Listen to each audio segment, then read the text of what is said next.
Republic ദിനത്തിൽ parade കണ്ടുകൊണ്ടിരിക്കുന്ന രാഹുൽ ഗാന്ധിയുടെ ചിത്രമാണിത്. പക്ഷേ ഒരു ചാനലുകാരും ഇദ്ദേഹത്തിനെ കവർ ചെയ്തില്ല.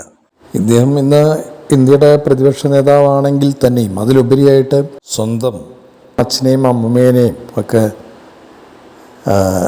ദാരുണമായ രീതിയിൽ നഷ്ടപ്പെട്ടിട്ടുള്ള, ചെറുപ്പത്തിൽ ഒരുപാട് സ്വാതന്ത്ര്യം നഷ്ടപ്പെട്ട് ജീവിച്ചിട്ടുള്ള ഒരാളാണ്. അതുമാത്രമല്ല ഇന്നും ജനങ്ങളുടെ കൂടെ ഇങ്ങനെ നടന്നുകൊണ്ടിരിക്കുന്ന ഒരാളാണ്.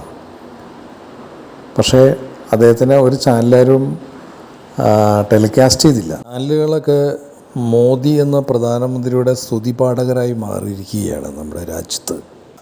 കാരണം ഇദ്ദേഹം വർഗീയതയൊന്നും പറയുന്നില്ല. ഒരു സ്ഥലത്തും പോയി, ഒരു സംസ്ഥാനത്തും പോയിട്ട് ഒരു വർഗീയതയും പറയുന്ന ഒരാളല്ല. മറിച്ച് നമ്മുടെ പ്രധാനമന്ത്രിയോ എവിടെ ചെന്നാലും, ഇപ്പോൾ ഈ കഴിഞ്ഞ ദിവസം കേരളത്തിൽ വന്നപ്പോഴും പറഞ്ഞു, മുസ്ലിങ്ങളെ പറ്റിയാണ് അദ്ദേഹം പറഞ്ഞത്. അതായത് ഈ കോൺഗ്രസ് എന്ന് പറയുന്നത് മുസ്ലിം ലീഗാണ് എന്നാണ് പറഞ്ഞത്. ഇവിടെ മുസ്ലിം ലീഗ് എത്രയോ കാലങ്ങളോളം UDF കുറേ നാൾ നിന്നിട്ടുള്ളത്, അതുപോലെ തന്നെ LDF നിന്നിട്ടുണ്ട്. ഈ UDF നിൽക്കുന്ന കാലഘട്ടത്തിലൊക്കെ ഇവിടെ എന്തെങ്കിലും വർഗീയത പ്രവർത്തിച്ചിട്ടുണ്ടോ? ഇവിടെ ഏത് മുസ്ലിം സമുദായമാണ് വർഗീയമായി ടോട്ടലി വ്യക്തിപരമായിട്ടുള്ള പല സംഭവങ്ങളും ഉണ്ടായിട്ടുണ്ടാവും. ടോട്ടലി കേരളത്തിൽ മറ്റുള്ള മതങ്ങളുടെ ആരാധനാലയങ്ങൾ പൊളിക്കുക, അല്ലെങ്കിൽ ഏതെങ്കിലും ക്രിസ്ത്യൻ സമുദായത്തിൽപ്പെട്ട ആളുകൾ, പ്രത്യേകിച്ച് ഈ പെന്തക്കോസ്റ്റ് ആയിട്ടുള്ള ആളുകളാണ്. അത് പറയുമ്പോൾ മറ്റുള്ള ക്രിസ്ത്യൻ സമുദായത്തിന് അവരോട് താല്പര്യമില്ല. അങ്ങനെ നോക്കരുത്. ഇവിടെ ക്രിസ്ത്യൻ സമുദായത്തിൽപ്പെട്ട ആളുകൾ ഏതെങ്കിലും മുസ്ലിം സമുദായത്തിൻ്റെ വീട്ടിൽ സുവിശേഷമായി ചെന്നിട്ട് അവരെ ആട്ടി ഓടിച്ചിട്ടുണ്ടോ? അതാണ് നമ്മൾ നോക്കേണ്ടത്.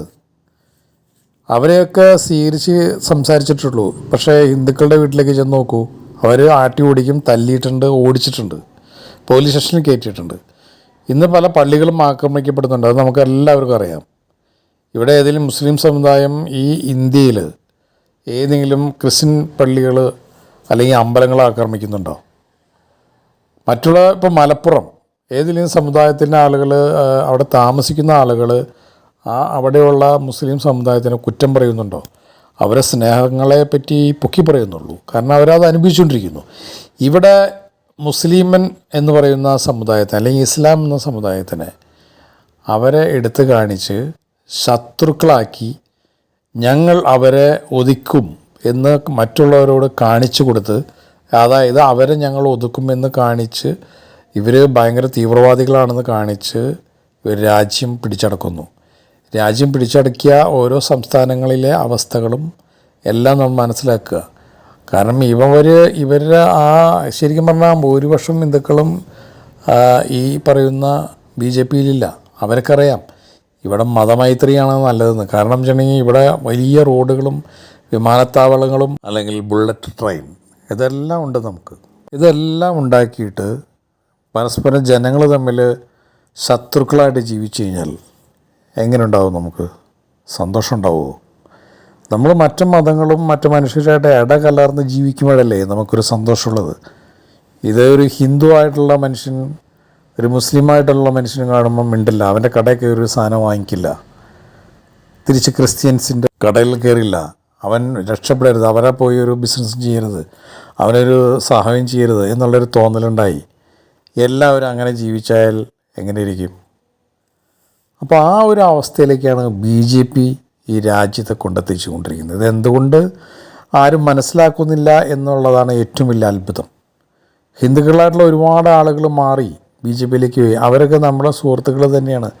അവരൊക്കെ പറയുന്നത് ഇപ്പോൾ അമ്പലം സംരക്ഷിക്കാൻ LDF കഴിഞ്ഞില്ല, ഞങ്ങളൊക്കെ ഇപ്പോൾ അത് കാരണം LDF ആയിരുന്നു, ഞങ്ങളൊക്കെ മറ്റേ BJPയിലേക്ക് പോവാണെന്ന്. BJPയിലേക്കാണ് പോകുന്നത് അവർ കോൺഗ്രസ്സിലേക്കല്ല. അപ്പോൾ എന്തുകൊണ്ട് ഇതൊക്കെ ഇവിടെ സംഭവിക്കുന്നു? കാരണം അതിനും മാത്രം വലിയ വർഗീയത, കഴിഞ്ഞ ചരിത്രങ്ങളെയൊക്കെ വളച്ചൊടിച്ചിട്ട് ഇതുപോലെ തെറ്റായ സന്ദേശങ്ങൾ കൊടുക്കുകയാണ്. ഇതുകൊണ്ട് നമുക്ക് രാജ്യം നശിച്ച് പോകും എന്ന് മനസ്സിലാക്കുക. അതിന് വിപരീതമായ രീതിയിൽ അതിന് ഒരു പ്രശ്നങ്ങൾ, ഇന്ത്യക്കൊരു പ്രശ്നം ഉണ്ടാവരുത്, ഐക്യത്തോടെ നിൽക്കണം എന്നാണ് രാഹുൽ ഗാന്ധിയൊക്കെ പറയുന്നത്. അവരുടെയൊക്കെ അച്ഛനും അമ്മമ്മയും എല്ലാവരും ഈ രക്തസാക്ഷിയായിട്ട് ഈ രാജ്യത്തിന് വേണ്ടി ജീവൻ കൊടുത്ത ആളുകളാണ്. അതുപോലും മനസ്സിലാക്കാൻ ആർക്കും പറ്റുന്നില്ല. ആർക്കും എന്ന് പറയുമ്പോൾ ഭൂരിപക്ഷം ആളുകളല്ല പറയുന്നത്, ഒരുപാട് ആളുകൾ മാറിപ്പോകുന്നു. നമ്മുടെ രാജ്യം ഇന്ന് അപകടത്തിലാണ്. കാരണം കോടാനക്കോടി രൂപ കടം മേടിച്ചിട്ടാണ് ഇന്നെല്ലാം ചെയ്തുകൊണ്ടിരിക്കുന്നത്. ഇവിടെ പെട്രോളിന് വില കുറഞ്ഞോ? പെട്രോള് രാജ്യാന്തര വിപണിയിൽ ഒരുപാട് വില കുറഞ്ഞു, നമുക്ക് വില കുറഞ്ഞില്ല. എത്തനോൾ 20% എത്തനോൾ ചേർത്തിട്ടാണ് ഇന്ന് പെട്രോൾ. കരിമ്പിൻ ചെണ്ടിയിൽ നിന്ന് എടുക്കുന്ന വാറ്റിയെടുക്കുന്ന സാധനമാണ് എത്തനോൾ. ഇത് ചേർത്തിട്ടാണ് നമ്മുടെ പെട്രോൾ ഇന്നിപ്പോൾ നമുക്ക് കിട്ടിക്കൊണ്ടിരിക്കുന്നത്. അതിൻ്റെ കമ്പനികളൊക്കെ നമ്മുടെ നിതിൻ ഗഡ്കരി എന്ന് പറയുന്ന പൊതുമരാമത്ത് മന്ത്രിയുടെ മകൻ, അദ്ദേഹത്തിൻ്റെ കീഴിലാണ് ഈ ഭൂരിപക്ഷം കമ്പനികളെല്ലാം. അവർ ലാഭം ഉണ്ടാക്കുന്നു, ജനങ്ങൾക്കൊന്നും കിട്ടുന്നില്ല. എന്നിട്ട് വർഗീയത പ്രസംഗിച്ചുകൊണ്ടിരിക്കുകയാണ് അവർ. ഇപ്പോൾ ഈ രാജ്യം അപകടത്തിലല്ലേ? അതിന് വിപരീതമായി ഈ മനുഷ്യനെയൊക്കെ ഇതുപോലെ ആരും ശ്രദ്ധിക്കാതെ ഒരുപാട് ആളുകൾ രാഹുൽ ഗാന്ധിയുടെ കൂടെ നടക്കാനും ബന്ധപ്പെടാനും വരുന്നുണ്ട്. പക്ഷേ ഇലക്ഷൻ വരുമ്പോൾ എന്തുകൊണ്ട് തോൽക്കുന്നു? അതൊക്കെ കണ്ടെത്തണ്ടേ? രാജ്യം നശിച്ചു പോയി കഴിഞ്ഞാൽ, നമ്മൾ സമാധാനം നശിച്ചു പോയാൽ എന്തിന് ജീവിതം? അപ്പോൾ ഈ രാഹുൽ ഗാന്ധി എന്ന് പറയുന്ന മനുഷ്യനെ ഒരു ദിവസം രാജ്യം ഏൽപ്പിക്കേണ്ടി വരും. നമ്മൾ അത് തീർച്ചയായിട്ടും ഏൽപ്പിക്കേണ്ടി വരും. കാരണം അത്രയ്ക്കും വലിയ അപകടത്തിലാണ് രാജ്യം പോയിക്കൊണ്ടിരിക്കുന്നത്. ചാനലുകളെല്ലാം BJPയുടെ പൈസ വാങ്ങിച്ച് മറ്റേ സ്തുതി പാടി ഇന്ന് BJPയും മോദിയെയും സ്തുതി പാടി മുന്നോട്ട് പോയിക്കൊണ്ടിരിക്കുന്നു. രാഹുൽ ഗാന്ധിനെ കാണുന്നില്ല. പക്ഷെ കാണേണ്ടി വരും, ഒരു ദിവസം കാണേണ്ടി വരും ഇന്ത്യക്ക് രാഹുൽ ഗാന്ധിയെ.